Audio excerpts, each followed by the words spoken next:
Chitsauko chegumi nezvitanhatu.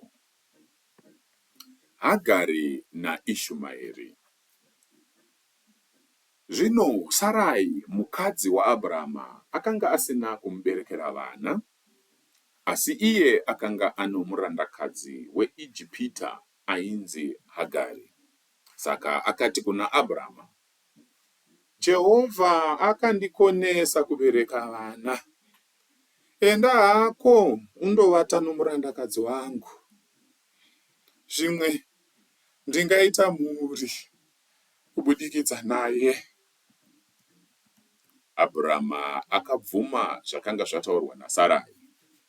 Saka shure kwokugara kwaAbhurama kwamakore 10 muKenani, Sarai mukadzi wake akatora Hagari murandakadzi wake weIjipita akamupa kumurume wake kuti ave mukadzi wake. Akavata naHagari uye Hagari akabata pamuviri.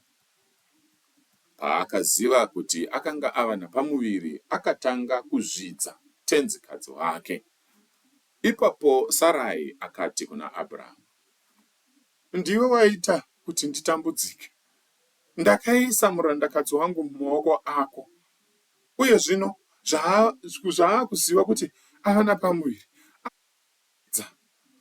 Mwari ngaatonge pakati pangu newe. Abhurama akati, murandakadzi wako ari mumaoko ako, ita naye zvaunofunga kuti zvakaisvonaka. Ipapo Sarai akabata Hagari zvakaipa, saka akatiza. Mutumwa waJehovha akawana Hagari ari pedyo netsime raiva murenje, rakanga riri tsime rakanga riri parutivi pomugwagwa unoenda kuShuri. Uye akati, Hagari, murandakadzi waSarai, wabvepiko uye uri kuendepiko? Iye akati, ndiri kutiza kubva kuna tenzikadzi wangu Sarai.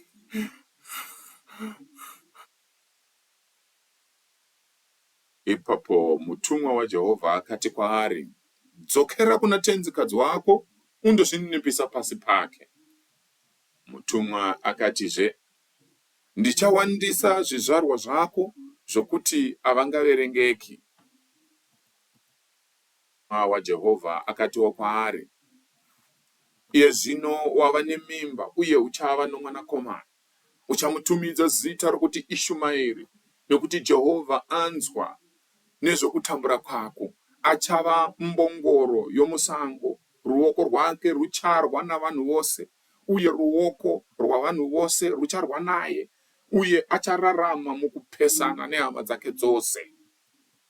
Hagari akapa zita iri kuna Jehovha, akataura naye akati,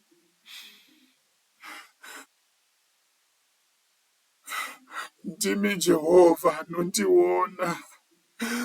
Nokuti akati, zvino ndaona iye anondiona. Ndokusaka tsime rakanzi Bheri Rahairoi richiripo pakati peKadheshi neBheredhi. Saka Hagari akaberekera Abhurama mwanakomana, uye Abhurama akapa zita rokuti Ishumaeri kumwanakomana waakanga abereka. Abhurama akanga ava namakore 96 okuberekwa paakaberekerwa mwanakomana naHagari.